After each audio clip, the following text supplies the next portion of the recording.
लोकशाहीचा बुलंद आवाज, रिपब्लिकन वार्ता, महाराष्ट्र। अनधिकृतपणे कार्यालयीन वेळेत अनुपस्थित राहणाऱ्या कर्मचारी अधिकाऱ्यांवर शिस्तभंगाची कार्यवाही करा, मनसेची मागणी।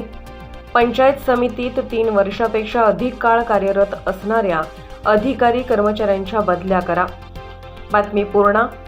परभणी जिल्ह्यातील पूर्णा शहरातील पंचायत समितीमध्ये पंचायत उपमुख्य कार्यकारी अधिकारी परभणी यांनी कार्यालयीन वेळेत पंचायत समिती पूर्णा येथे भेट दिली असता शिपाई सोडले तर सर्व कार्यालयीन कर्मचारी अधिकारी अनुपस्थित असल्यामुळे सर्वांचा 1 दिवसाचा पगार कपात करण्यात आला।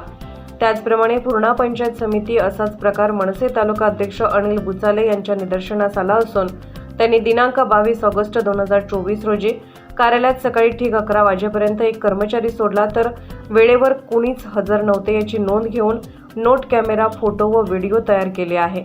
पंचायत समिती पूर्णा येथील गटविकास अधिकारी मयूरकुमार आंदेलवाल यांच्यासह लेखा विभाग अधिकारी श्री फाटक, पूर्णा पंचायत समितीतील अधिकारी कर्मचारी यांना वारंवार अधिकृतपणे कार्यालयात अनुपस्थित राहू नये अशा वरिष्ठांकडून सूचना मिळालेल्या असताना सुद्धा हे सर्व कर्मचारी रेल्वेच्या राम भरोसे असतात। या कारणाने आपल्या कार्यालयात कामकाज घेऊन येणाऱ्या सेवानिवृत्त जिल्हा परिषद अधिकारी, कर्मचारी, नागरिक आणि शेतकऱ्यांची हेळसांड होत आहे।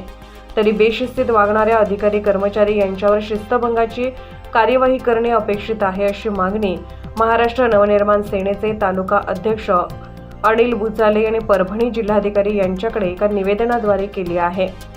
रिपब्लिकन वार्ता महाराष्ट्र न्यूजसाठी पूर्णा परभणी प्रतिनिधी सय्यद सलीम सुहागनकर।